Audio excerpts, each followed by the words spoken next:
Allô? Je pense que tu sais que la colère répétée, ça use. Ça use un couple, ça use des enfants, ça peut même user ta réputation.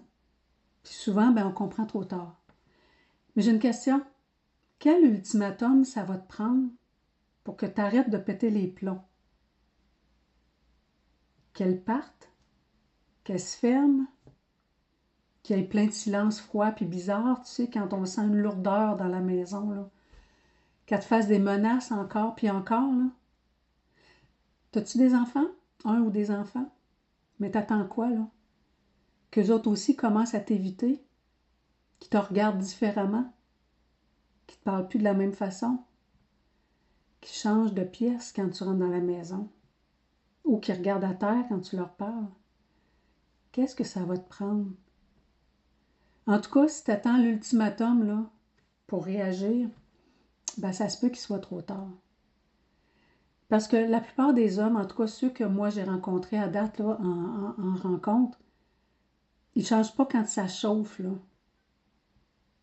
Ils changent juste quand ils ont peur de perdre quelqu'un ou qu'ils ont déjà tout perdu. Tu crois que tu contrôles tout, hein? Puis que ça va passer, puis que ça c'est normal, puis que toi tu as le droit de tout faire parce que c'est les autres qui ont un problème, là. Que c'est pas toi, puis que c'est tout à fait normal.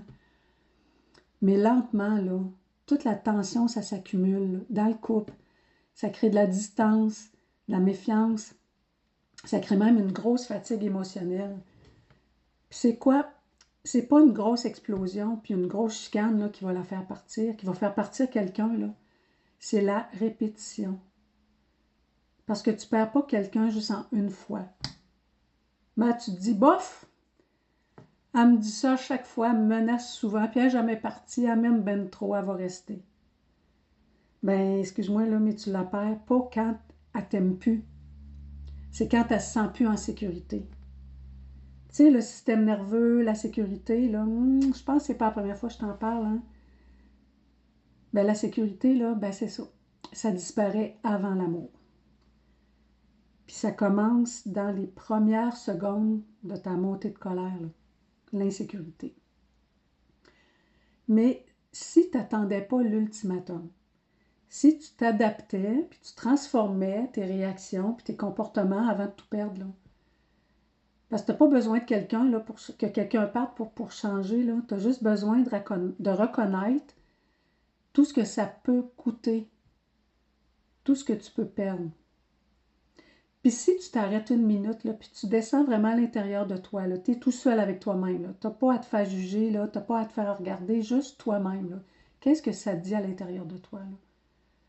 Mais sais-tu quoi? Il existe un moment précis où tu peux empêcher ça. Il y a un espace là, dans les premières secondes, là, dans ta montée de colère, il y a un espace. Là. Parce que la montée, là, c'est biologique. Mais l'explosion, puis ta réaction, ta colère, c'est comportemental. Mais entre les deux, il y a un petit espace, un délai là, que tu peux contrôler. Puis si tu veux apprendre à garder le contrôle sur toi, je ne te parle pas sur les autres, mais sur toi, sur la situation, j'ai créé un guide. Un guide, tu sais, mon guide des 4 R, le lien est juste ici en dessous. Mais ce guide-là va t'aider à identifier le moment précis où ça bascule. Puis là, bientôt, je vais te parler d'un autre projet qui est dans le four, lui aussi. On va l'appeler le code. C'est stratégique, c'est concret, c'est précis. Je t'en dis pas plus, mais reste à l'affût, on en reparlera. Et sur ce, je te souhaite une belle lecture. Salut, bye bye!